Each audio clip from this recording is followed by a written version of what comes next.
Hi, I'm Bob Brooks, and you are watching Prudent Money.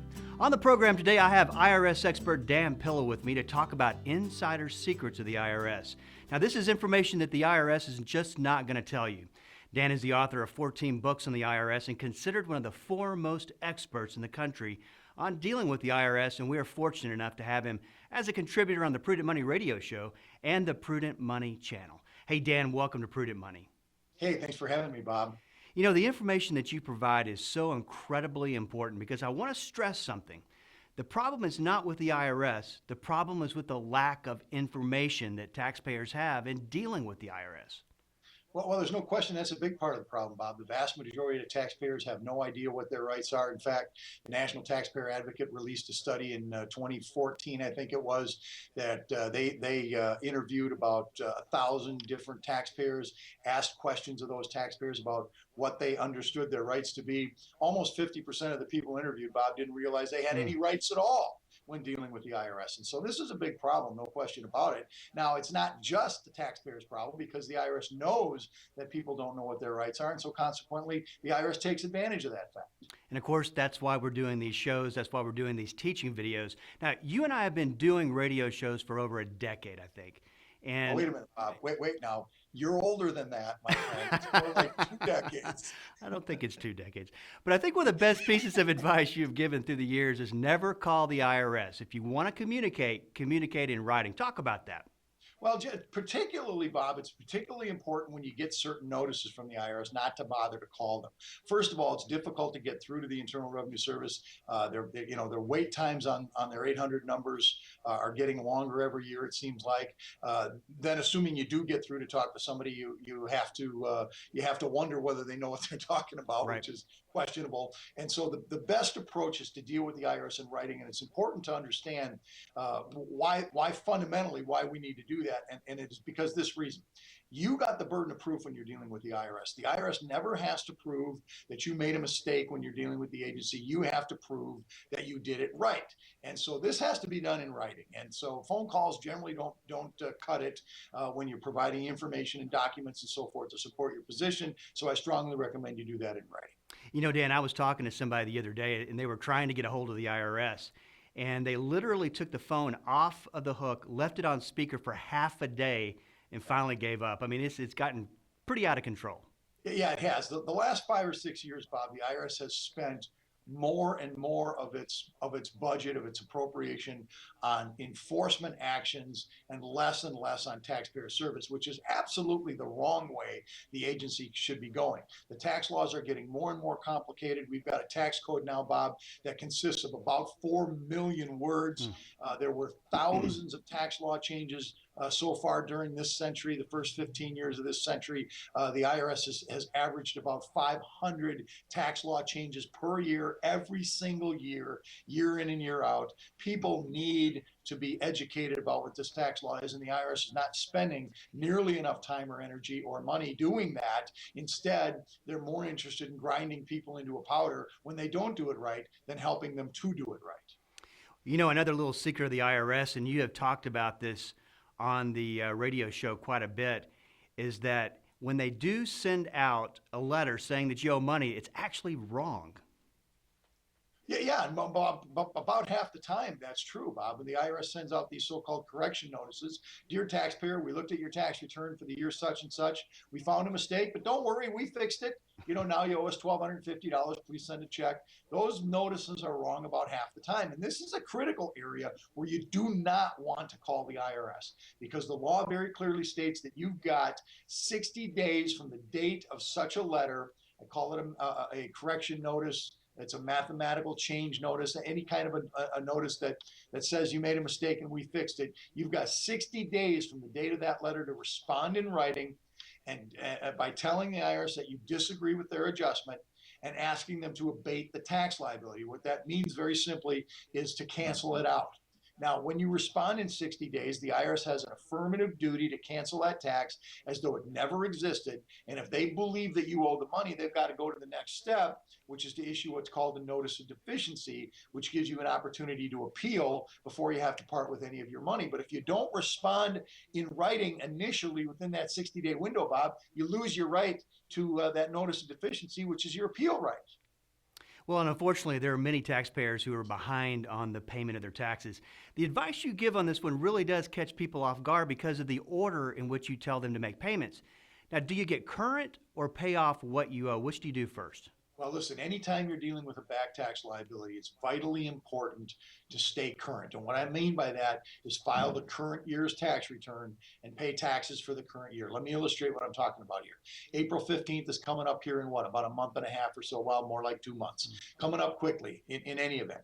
If you've got delinquent tax liabilities for any number of back tax years, often people will make the mistake, Bob, of not filing the current year's tax return, which would be 2015, or not paying the current year's taxes.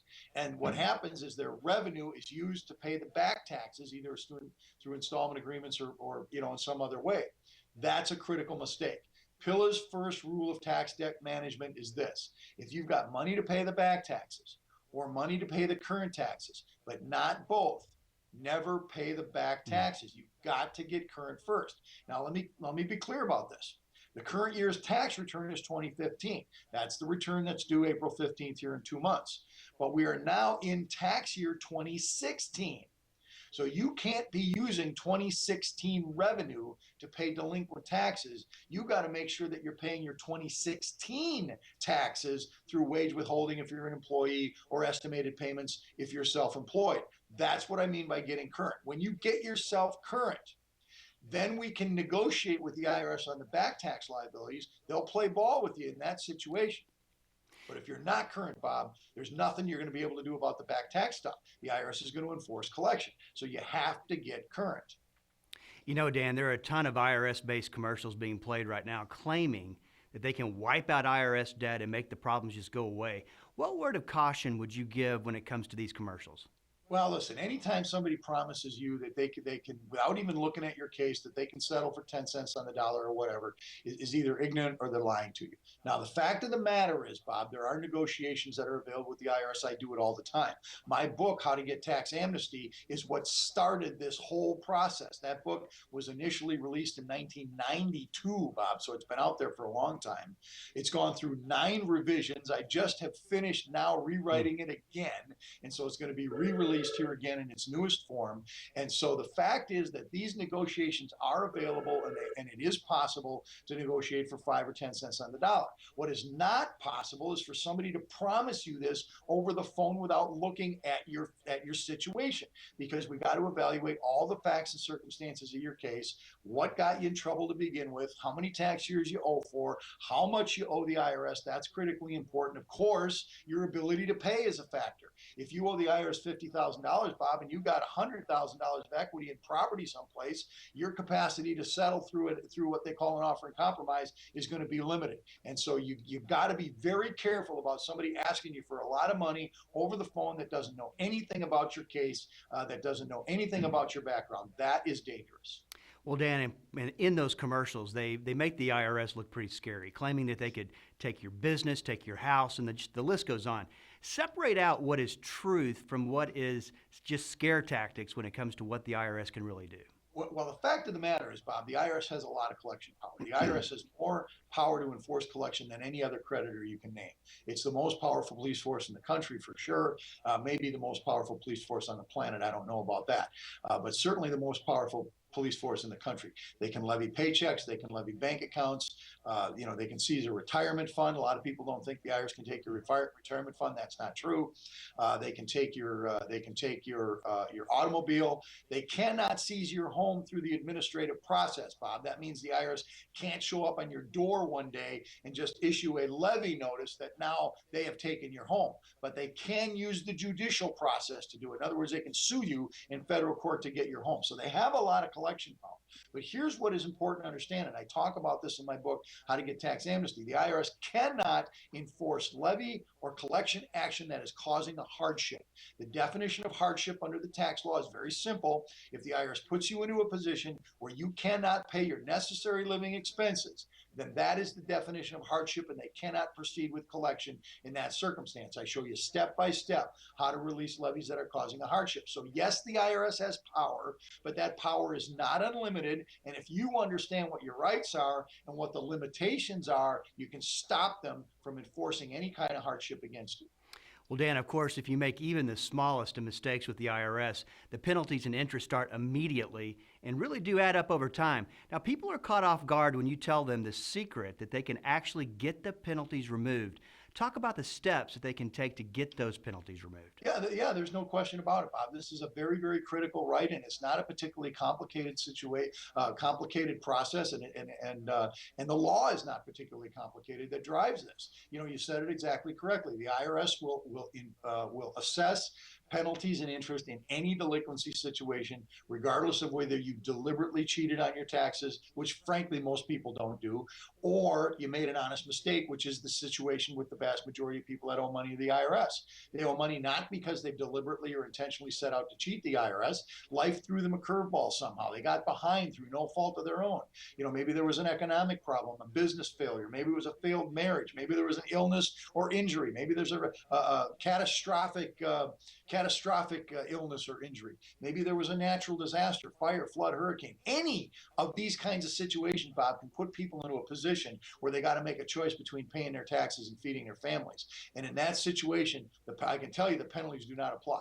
Penalties are intended to be assessed against people who deliberately disregard the rules and regulations, and the vast majority of American taxpayers do not do that.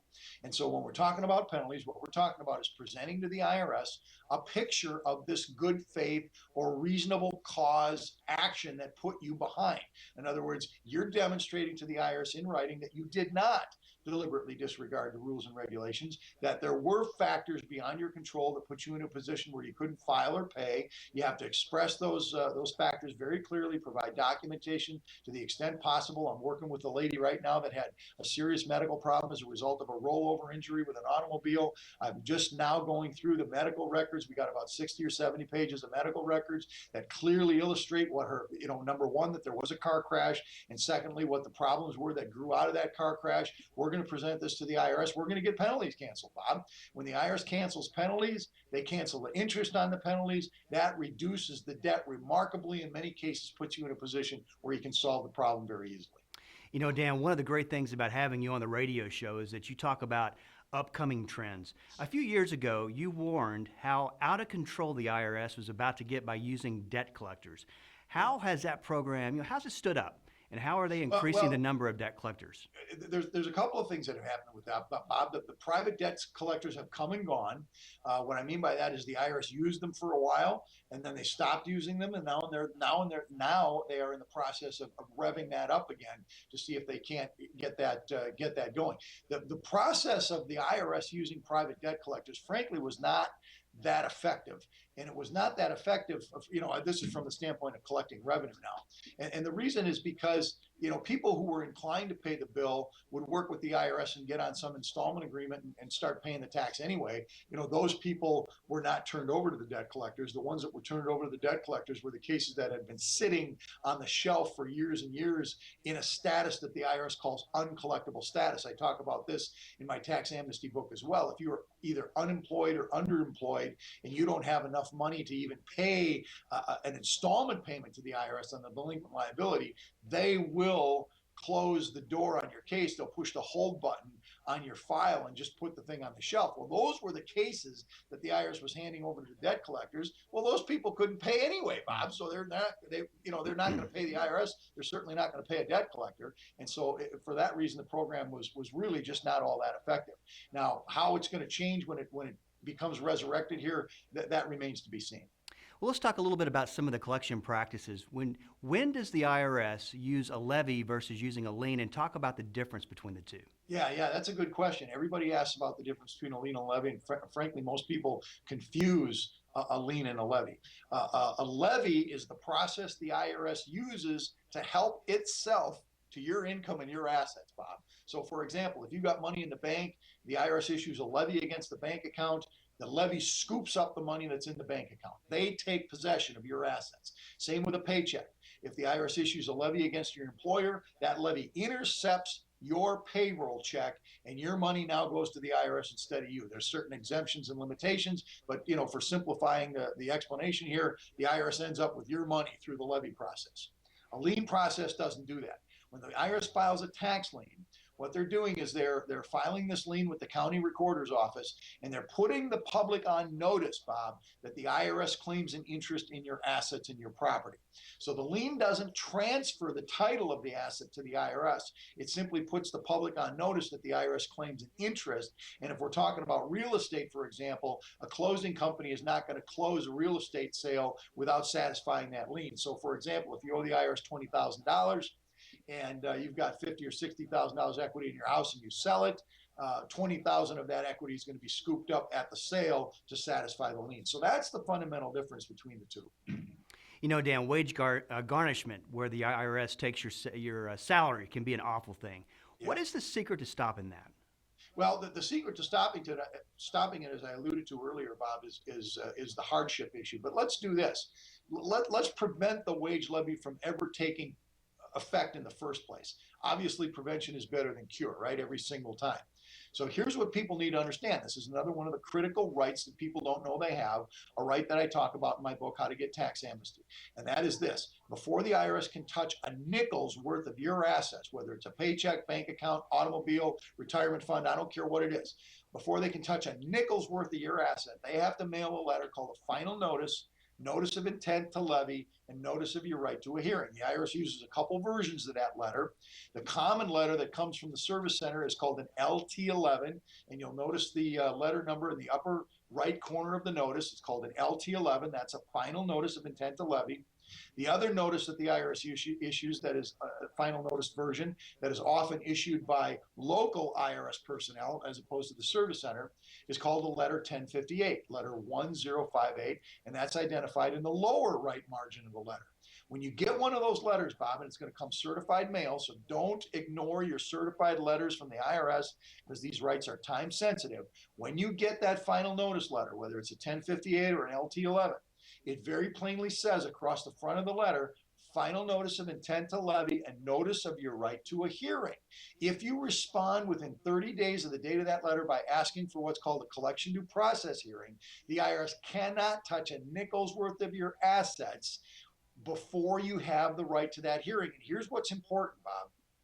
When you file that request, your case gets taken out of the hands of the collection function and it goes into the hands of the appeals office. And the written job description of the appeals office is to negotiate settlements with taxpayers. Now, in the context of this collection due process case, when you file that request, the IRS has got to entertain what are called collection alternatives. And what I mean by that is the IRS wants all the money. When they issue that notice, they want all the money. If you owe them 20 grand or 200 grand, it doesn't matter. They want the money now.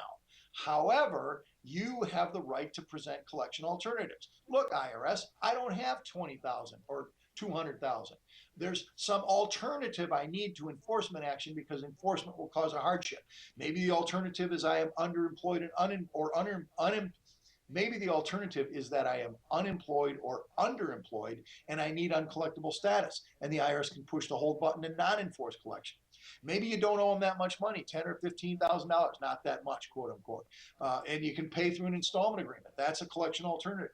Maybe you got no hope of paying them at all, Bob, because your income and your assets are such that you're never going to pay the IRS. In that situation, you can present what's called an offering compromise, where let's say you owe the IRS this $200,000 I talked about, but you go and say, look, IRS, I can pay you $8,000 or 10 or 12. We regularly settle these cases for just a few cents on the dollar, depending on the situation. So that's a collection alternative as well. I talked about penalty abatement a minute ago. That's a collection alternative. So there's any number of strategies that you can present to the appeals office that will prevent the case from going to enforcement where now you're at risk for levies or seizures. But all of this is dependent on you timely exercising your right to appeal that collection notice. You know, Dan, I think that most people are aware that you can get on a payment plan with the IRS if you owe them money, yet they probably don't know how the process works. Take us through the process and how to get that implemented. Well, yeah, people are aware that you can get an installment agreement, Bob, but what happens is typically if you just show up at the IRS's door, either with a phone call or with a letter and say, I want an installment agreement, what they typically do is try to squeeze you for as much money as they possibly can. They're trained to get the money. You take all 4 million words in the Internal Revenue Code, you can boil them down to just 3 words, get the money. So that's what they want to do. So when you're negotiating for an installment agreement, you got to understand that the installment agreement is supposed to be based on your ability to pay. All right. An ability to pay is determined by your monthly gross income minus all of your necessary living expenses, including, and this is important, current taxes. When you call the IRS on the phone and you say, I need an installment agreement, they're just going to try to squeeze as much as they can out of you without regard to your obligation to pay current taxes. I see this over and over and over again. And what happens, Bob, is when you're using current tax revenue to pay the back tax liability, for every one step forward in resolving your liability, you end up going 2 steps backwards. All right. And that's because of the interest and penalties that accumulate on the old debt. And that's because you're not paying the current taxes. So here we are in 2016. If you call the IRS and say, I want an installment agreement, and they set you up with some arbitrary number, you are probably not going to be able to pay your 2016 taxes because your installment agreement amount is so high. So you've got to factor your budget properly. You've got to include current tax liabilities, and you got to push the IRS on the issue. Now, here's another important right that taxpayers have that people don't know about. And that is, if you can't come to favorable terms with the IRS in negotiating an installment agreement, you have a right to appeal their decision. So if they deny or reject an installment agreement, you've got 30 days from the date of the letter communicating that decision to file an appeal. Where does that take your case? Back to the appeals office, where you have the right to present alternatives to the appeals office. And again, their written job description, Bob, is negotiate a settlement with the taxpayer. You know, Dan, if you're behind and struggling with the IRS, there's that tendency to kind of ignore the problem and just pretend it's not there. However, you say that is the worst thing that you can do. What steps do you take if you're really behind and struggling? Well, that's the single worst thing you can do, Bob. I mean, when you ignore letters, and I'll tell you, I can't tell you how many times I've had people come into my office here and they bring in a bag or a box full of envelopes from the IRS. Some of them aren't even opened. In many cases, they haven't gotten their certified mail. People are afraid of the agency, and people believe that, all I have to do is ignore the IRS, and if I ignore them long enough, they'll just go away. Well, it doesn't work that way. You just make matters worse when you ignore the IRS and don't open your letters. A minute ago, I told you that the final notice letter had a 30-day deadline. Bob, if you miss the 30-day deadline, you're not entitled to a collection due process hearing. You're not entitled to use these strategies that I was just talking about to their optimum capacity. Now, there are other rights that you have, but your best alternative is the collection due process channel, and that means you got to react within 30 days of the date of the final notice letter. You don't know what that date is if you ignore your letter. You don't even know you got a letter if you're not opening the mail. So you've got to pay attention to your communications with the IRS. Look, this is counterintuitive. I've had people that have moved many times, and now they think to themselves, well, I'm not getting any mail from the IRS, so maybe the bill is gone, or maybe the debt's gone away. No, the IRS just hasn't found you yet. But Bob, all they have to do is send their communications to the last known address. In most cases, the taxpayer's last known address is the address on his most recently filed tax return. Well, Bob, if you haven't filed tax returns for the last 4 or 5 years, and you've moved during that period of time, guess what?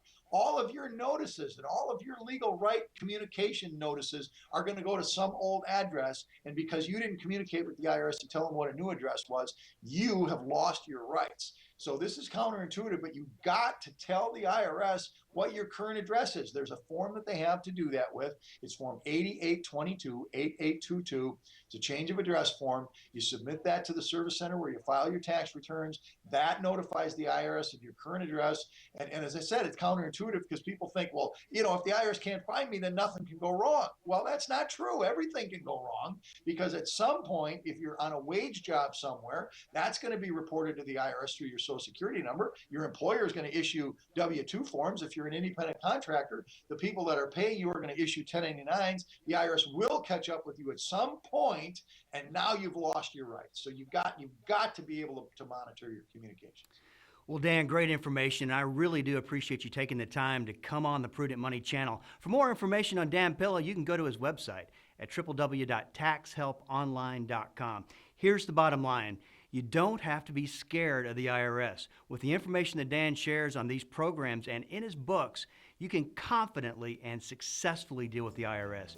It's all about information, and those who are successful long-term are the ones who are investing in learning. For the Prudent Money channel, I am Bob Brooks. Keep the faith and have a great rest of the day.